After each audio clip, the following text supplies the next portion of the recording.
This is Scotland Where Golf Began's podcast. We are a digital platform inspiring golfers near and far with brilliant photography, wonderfully shot short films, brilliant stories and podcasts. We want to inspire golfers from all across the world to visit our Scottish shores. I'm Stevie, your resident golf nut, your functioning golf addict, and I'm joined by my regular co-pilots, Malcolm Duck and Dave Kerr. Good afternoon, Malcolm. How are you? I'm very well on this sunny, bright East Lothian Golf Coast. Always punting that Scotland's Golf Coast patter every time. And now, obviously, Dave is with us as well. How are you doing? At least it's not ducks. Very, very well, very well. Again, it's equally nice in Edinburgh today. So today we're joined by another fellow golf nut, and one that's actually from Alabama, but has probably played more golf courses in Scotland than I have, someone who's lived here all my life. It's Jim Hartsell. Good afternoon, Jim. How are you, mate? I'm good. Thank you guys for asking me to join. I really appreciate it. No problem at all. Well, listen, Jim, why don't you tell the listeners a little bit about yourself before we get going? I'm an architect by trade, and I've played golf my entire life, and became obsessed with links golf when I was very young.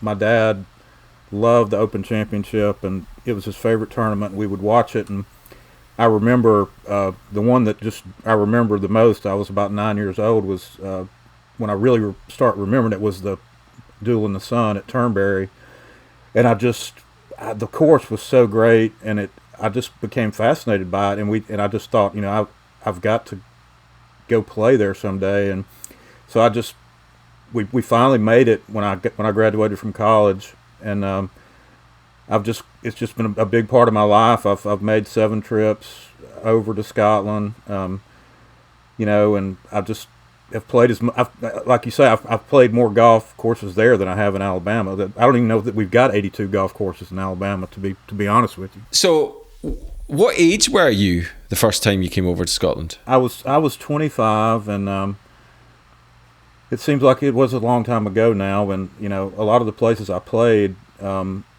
Back then, Americans had never even really heard of it. I mean, we played the Old Course, and we played North Berwick, and we played Prestwick and Carnoustie. But then my dad had said, "Look, you plan this trip. You go wherever you want to go. I want to play the Old Course. I want to play Carnoustie."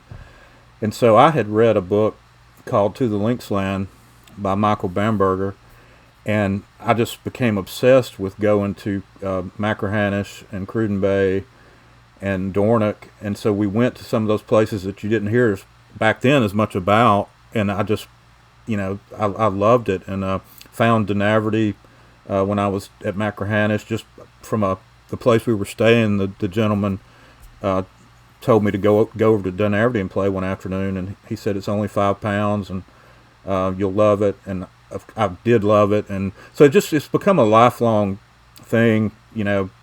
I get over as much as I can. Some stretches of years it's difficult because of various things, but I'm hoping to get back this year. So, and I've written a lot about it over the years, and I'm working on a book right now about really my last trip when I was there for a month in August, and but also we're working in some stuff from all the other trips and all the places I've been. I mean. This last trip, I really wanted to get to some places I'd never been. I got up to Gairloch and Durness and Ray and Wick, and just brilliant golf up there. And it's not as easy to get to as some places, but it's really worth it if you make the effort to get there. No, Malcolm was great because I had planned a trip right, and COVID hit. And I had to cancel everything, and I had booked some time at Malcolm's place, and he said, "Look, it's just crazy right now." He said, "But if you come back, I'll take care of you." And so I did come back this year, but that day, my friend Robbie and I we walked Gullen 1, which, as you guys know, that's a tough walk, and then we walked North Berwick in the afternoon, and we got to the hotel, and we ordered our food, and I ordered a pint, and I couldn't even finish my pint. The food was great. I finished it, but I was like, I got to go to bed. I don't even remember walking to the room. I was so tired.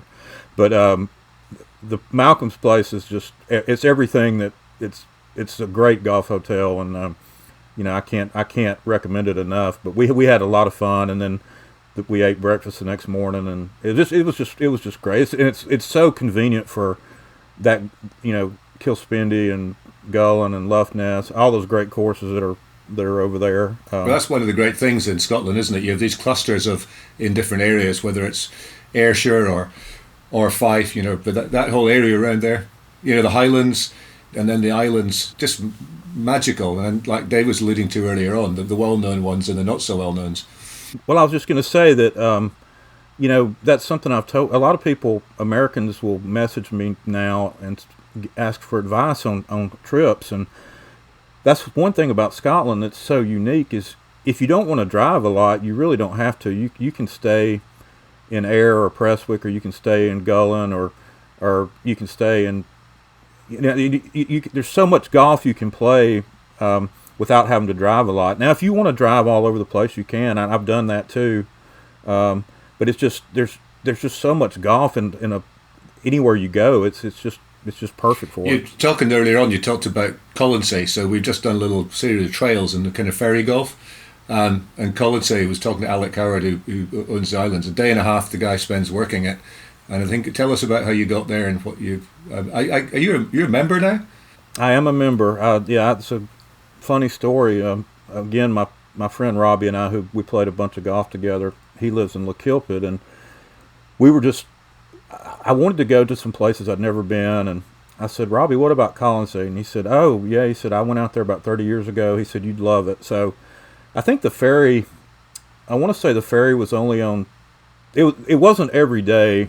It was pretty limited, so we had to plan it around when we could get the ferry.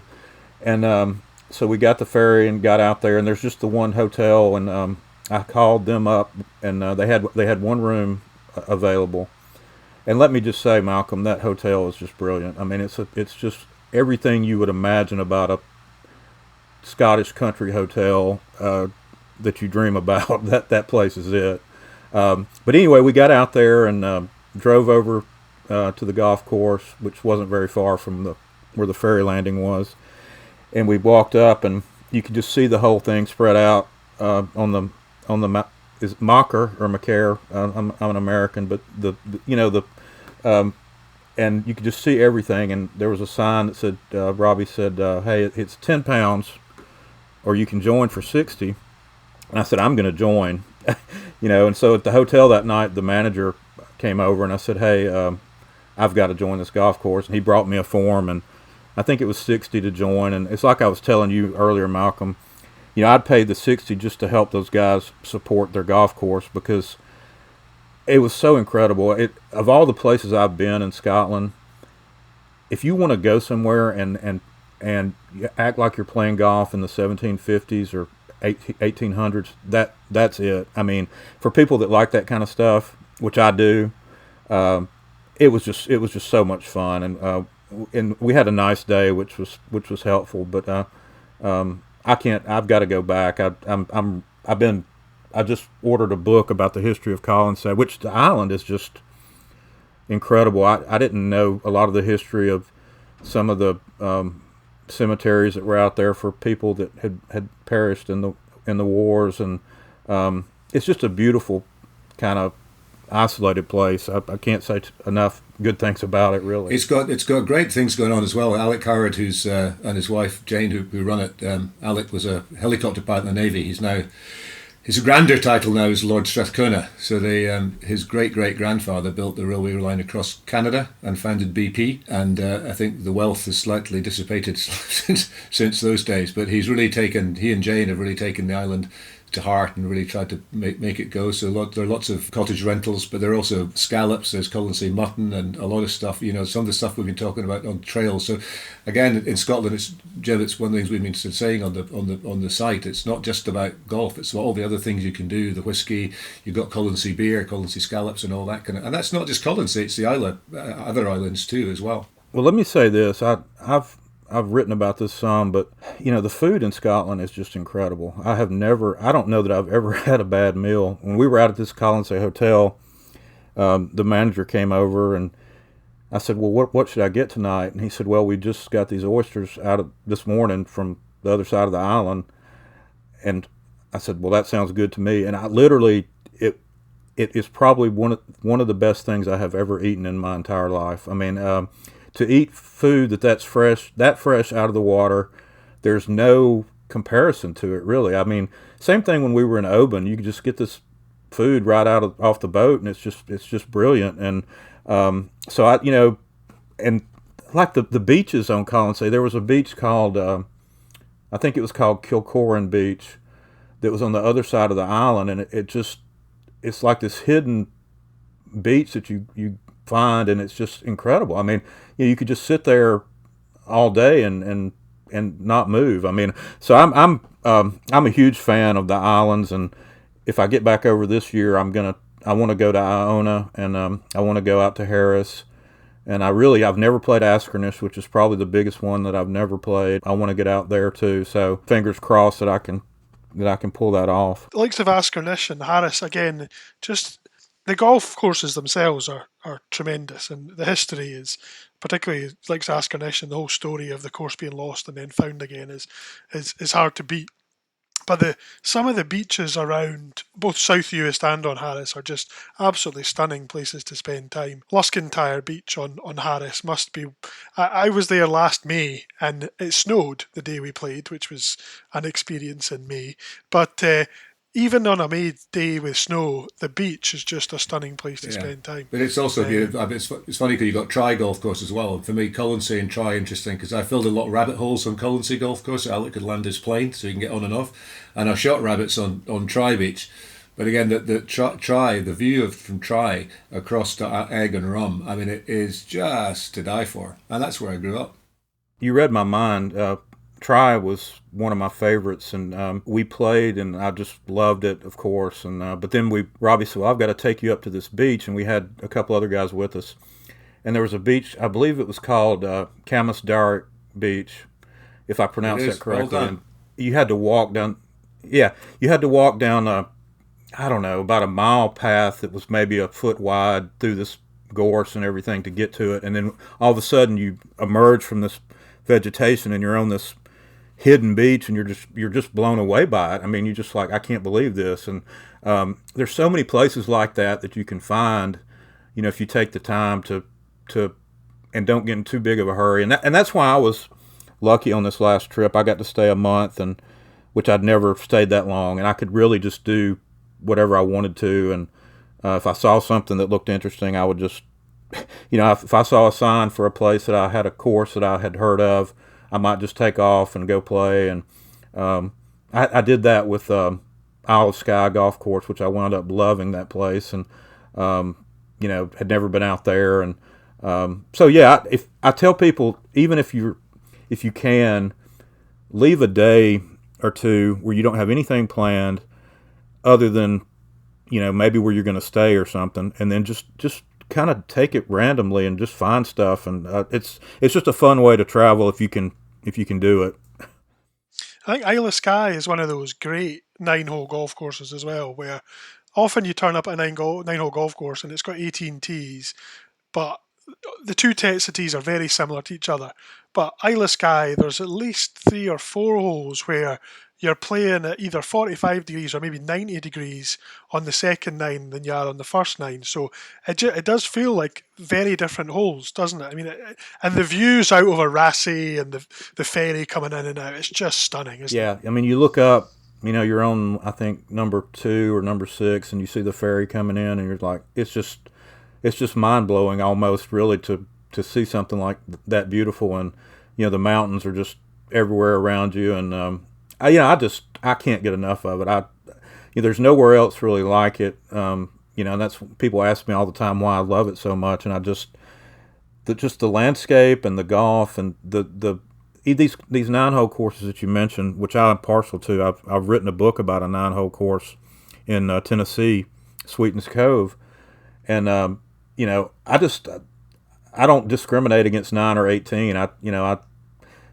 9 great holes, and you can go around twice, and that was kind of the sign on this last trip. If I really loved a place, a 9-hole place, I'd go around twice. And so yeah, I played a bunch of those: Gerlach and Loch Erin and Durness, Carradale is a place I've played a bunch over the years that I love. So yeah, I'm the 9-hole courses in Scotland. There's so many of them, and they're really, really good. I mean, so yeah, I tell people not to overlook those. Jim, I've got a question for you. So, obviously, you're a seasoned traveller to Scotland, and then you'll be playing with golf with fellow golf nuts in America, and who maybe have never been to Scotland. How do you describe the golf? What they should expect from the golf? I mean, I know there's a plethora of courses you've played, and mainly we're talking about Linksland, but I'm interested to know how you sort of communicate the difference from what they might be used to in playing in the States. Yeah, it's a good question because it's really completely different. You have to have a different mindset. First of all, you just really one thing I love about Scotland is there's a lot of match play. Which I can understand sometimes when the weather gets bad. But that's kind of another. Well, that's kind of another thing. I mean, it rained one day. I tell people to be prepared for all kind of weather. But when I was there in August, you guys, I mean, it rained one day when I was at Durness, and I had blue skies for 30 days. And I wore shorts a lot. You just got to be. Be prepared for different kinds of temperatures because it can change quickly. You guys know that. I mean, but the golf, you got to be able to use your imagination more. You can hit a 8-iron, a foot off the ground from 120 yards, or you can. There's so much creativity that I love, and to me, that's why. Guys that can play links golf really well, I just think they're more creative and they have a great imagination, and that's not to say that even Nicholas was more of a thoughtful, not a creative player, but he played great links golf. But he adapted to it. I mean, you look at somebody like Mickelson who struggled for 20 years, and all of a sudden he realized what you watch that round at Muirfield that he played in 2013. Which is to me one of the greatest rounds in the history of major championships, and you can see him understanding that I do not need to get the ball more than 20 feet off the ground. I need to hit a 4-iron off of this tee, and it's going to. I mean, there's so much creativity, and I know this is kind of a long answer, but I love that aspect of it. I love the way the ball rolls on the ground, and you can get. The hazards are real hazards, and if you get in a bunker, I tell people just get out. I learned that the hard way on my first trip. I just you just need to get out and get on with it because you can stay in there. Jim, we're still learning that as well. That's why we call them bunkers, not traps. Exactly. Let me write that down. Just get. Play out sideways. You wrote a really lovely sort of blog post on your blog about why I love golf. Can you tell us a little bit about what sort of inspired you to do that? Because we chatted about it recently, and we found it really inspiring to start thinking about that ourselves. Well, it just kind of hit me. I mean, I do a good bit of writing, and my friend Kevin Moore, who had been posting some questions on Twitter, and he posted that about why I love golf, and I thought, well, this is not something I can answer in 100 or whatever it is on Twitter now, 240 characters or whatever. I don't know what they've got it at, but so I just started writing, and it just kind of came out, and I thought a lot about the great things about golf, or the people you meet. That's the other thing about coming to Scotland over the years. I have made so many good friends. I mean, a couple guys that are really just close friends of mine are people that I've met playing golf in Scotland, and they've helped me. This last trip, I came over for a pretty bad reason. It's the reason I stayed for so long. And my friend let me stay at his house for 2 weeks. He didn't have to do that. And that's what golf has done for me, is really, the people that I've met, the time that you spend with your family and your friends, out in beautiful landscape, and there's just so many good things about it, and you hear a lot of negativity, and that's why I wanted to write that. I mean, it's unfortunate that golf sometimes gets lumped in unfairly with people that that it's elitist or it's just for rich people, and it's nothing like that. And that's why Scotland is the other reason I love Scotland so much is the democracy of the game, and the fact that somebody in Alabama can call Muirfield up and play if you want to.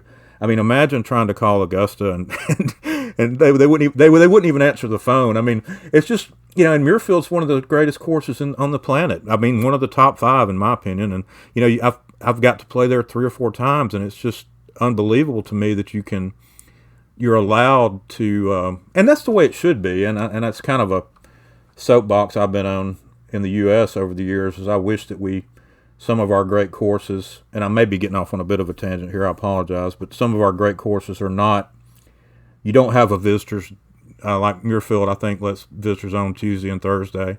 Why not do that at some of these places where there's nobody out there during the week anyway? But that's kind of another story. But I love that part of golf. And so anyway, getting back to why I wrote that, it just kind of came out that morning when I saw Kevin's question, and it's something I've done my whole life. I played with my dad. I still play. My dad's 78, and we play once a month if we can. He still loves it. He went on the first 4 trips I went. He went with me. He's not able to go now, but we still talk about the first time we went to Dunaverty, 30 years ago. To this day, he talks about it when we get together, and the first time we played the old course. It's just stuff that you can't replace. Golf gives you, and it's something you can do.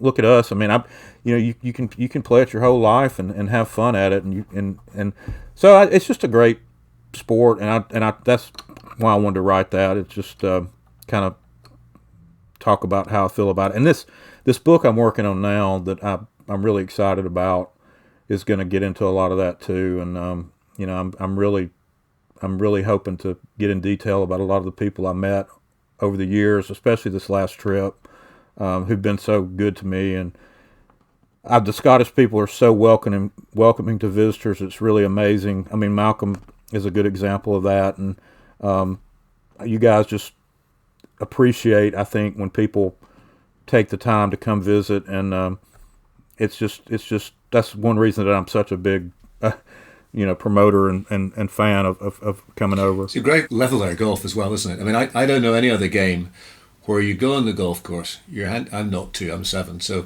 you go with a 24 handicapper and you come off and he's beaten you, and you feel like you've been beaten, and yet you've gone around in 15 shots fewer than he has. But it's humbling. You miss that 3-foot putt. I know you don't in America because they're all gimmies, but in Scotland we expect to putt them in. Again, you're talking about Muirfield and Augusta. I've been involved in Renaissance since the beginning. At the very beginning there, it was going to be 2 days pay and play. But interestingly, in America, you can't get on a private course. So in American definition, Muirfield's not a private course. So that's why Renaissance is kind of the way it is at the moment. Though you can still play Renaissance through the Scottish Golf Union. So there are times there for Scottish Golf Club members, and that money goes to support junior golf, which is great. But it's just the friends you make, isn't it? That's there's a great little video of a guy of a golf poem we'll try and send you, and he talks about the friends that you make. It's not the games you win, it's the friends that you make. It's the camaraderie. It's funny we mentioned that about the putts. I mean, the first time I played with Robbie a few years ago, I had like 2 or 3 short par putts on the first few holes, and he didn't say a word. He was just standing there. I'm like, what is going on here?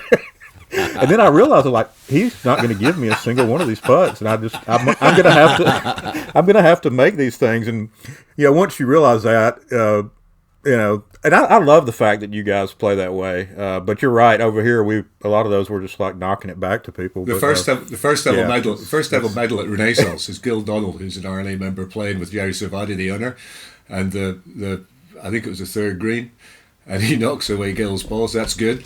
We just looked at each other. No, Jerry, it's not good. Put it back. Welcome to Scotland. Yes. And the other thing I love, when you play it at some of these places like Macrahannish or North Berwick, wherever it is, and you go into the clubhouse after the round and you get a pint or you order something to eat, and almost always somebody's going to ask you how you got along or how much you enjoyed the round or what you think about the course.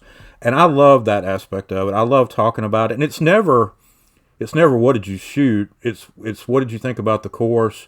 Or was there anything that jumped out at you? You might talk about one shot that you hit on a hole, but nobody cares about the score. They just care about the experience of it. And not to say that people don't want to score good. That's not the point. But it just talking about. I remember the first time I played Macrahannish, 30 years ago.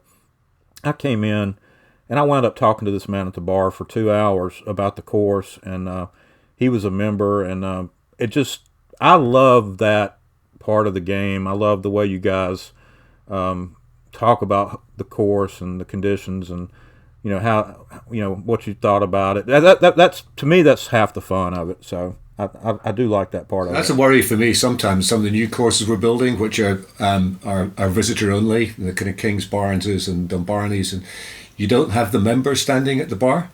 So we have, through COVID, Scottish Government and Visit Scotland trying to help things, but Visit Scotland don't get it because golf is strange because it's tourism, but it's also health and wellness. So the tourism aspect, it helps the hotels, helps the local economy, all that's important. But you also need to be able to walk on your golf course at 4 o'clock in the afternoon on a Friday and get a round of golf. And of course, in Scotland, you can probably play 3 rounds in a day with the lights, especially when you go up north, and maybe half a round in the winter. But that's it's just wonderful. Well, I thought of just a funny story real quick. The first time and you'll know this course, Malcolm, I'm sure, the first time I played a course called the Glen in North Berwick, I just could not judge the distances at all. I had a friend with me, and I was hitting the ball good that day, and we drove into this poor group in front of us 4 or 5 times. There's a hole. It was the 18th, and we were standing on the 18th. And the guy, I asked my friend, I said, is there any way I can get to these guys? He's like, no way in hell you can get. The ball flew over these guys and almost got to the green. So I thought we're gonna get killed. So we go in the clubhouse, and they're sitting there eating lunch, the 4 of them. And I walk over to this gentleman. I said, look, man, I am so sorry. I just could not judge these distances. And he just looked at me and he goes, well, let me ask you a question. He said, where are you guys playing this afternoon? And I said, North Berwick. And he said, good, I'm going to stay the hell away from there. But then they all started laughing, and we sat down and talked to them for 20 or 30 minutes. And, it is interesting that your depth perception sometimes when you're teeing off from really high down to a lower fairway or to a green below you, you really have to, the ball will just go forever, especially if you got a little wind behind you. So, but anyway, I just remember I thought these guys are going to take a 2-iron and hit me in the head, and they wound up just making a joke about it, which I did appreciate that. So anyway. It is something we hear a lot from our international friends is about, the effects of the wind and the effects of the air on the golf ball, and it does change. Someone thinks they hit a 6-iron so many yards, 160 yards, 170 yards, and then they get out there and it's like, well, I've just hit a 6-iron 210, and it's like, well, welcome to the wind of Scotland, I suppose. It's a curious game here. What I can't get over is you guys come across here, and if it's sunny, and which it always is in Scotland's golf course, I have to get that back in again. But if it's sunny and nice and calm, where the hell's the wind and the rain? And then when it's windy and rainy, shit, is it always like this? Where's the sun? Yeah, it's like marriage. You can never win. I would say I prefer the sun after all these years, quite frankly. And also I'm kind of, you guys, if you follow me on Twitter and Instagram and stuff, I took over 2,800 photos during the month I was there. And when the sun's out, the definition of the golf courses, and you see the mounds and the slopes and everything, you see it so much better than when it's overcast. So from that standpoint, I enjoy it too when you got a sunny day. I mean, when you're at the old course at the end of the day and the sun is out, and you look out there and you just see all these mounds, and it looks like the ocean almost. Yeah. So I do, Malcolm. I do. If you made me choose, I'm going to take the sun every time. So just on your photographs there, Jim. I mean, a lot of guys people get into photography now. What camera do you carry with you? What's your go-to? I honestly, this new iPhone is so good. I had the newest iPhone. I got it right before I left, and I was going to buy a really expensive camera. I used to do photography with a legitimate camera, and I talked to a graphic designer that I work with, and I said, "Look, what should I do?" And he said, just take this iPhone. He said, it's so good now. Yeah, there's some of the photos I took in that calendar. But I've got Jim's 2022 calendar here. Right. There's some just amazing photos. And were they all taken in the iPhone then, Jim? Those are all iPhone photos. Yeah. And there's a photo of Goldsby in there that it blows me away to believe I even took that picture.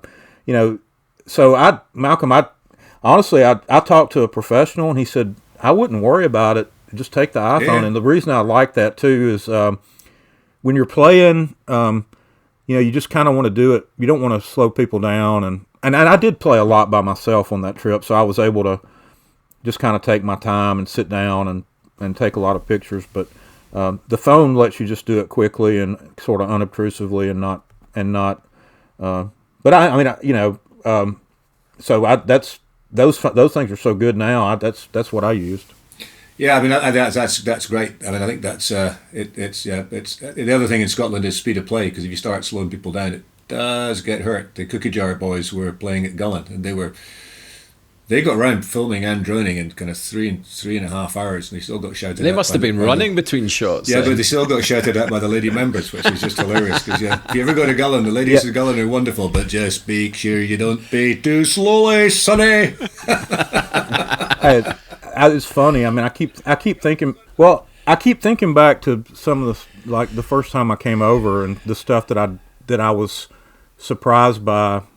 I was playing with these members at Machrihanish, and I swear we waited maybe a minute for these guys to putt on the second or third hole, and one of these guys yelled at them and I was like, "What is going on?" And I realized I'm like they just won't put up with people taking a lot of time, and I've grown to appreciate that. Now I do say because we played North Berwick in 3 hours. We had a foursome.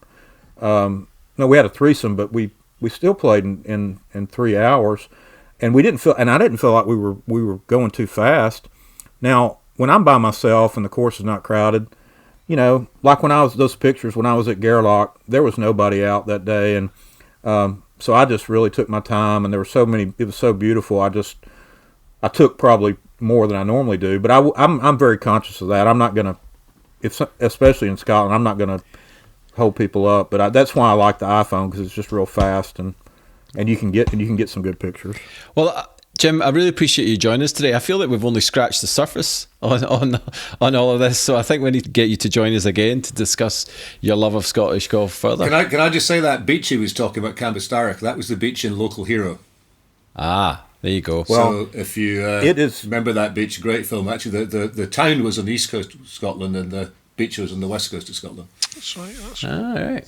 It's just incredible. I mean, and just the walk to get out there, and it's almost like a completely hidden spot that you just sort of emerge onto this beach, and so yeah, it was special. So yeah, I'll post some of those as after we're done. So where can our listeners find you on social media, Jim? On Twitter, it's at Jim H. Hartsell, Hartsell, and on Instagram, it's at Jim Hartsell without the H. I don't know why I did it that way, but and I would, if you don't mind me just mentioning my book real quick, if you're interested, The Secret Home of Golf is available at Back 9 Press, which is back the number 9press.com.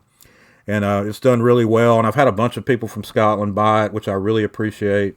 And it's about the creation of. I'm a member there, and it's kind of the story and creation of that course, and kind of how it's kind of become so popular. And anyway, it's been fun, and I do appreciate it. We tried really hard to figure out a way to get it available in the UK, but unfortunately we hadn't been able. You can order it, but we just you gotta order it from the US. So yeah, I appreciate y'all letting me mention that real quick. Not a problem.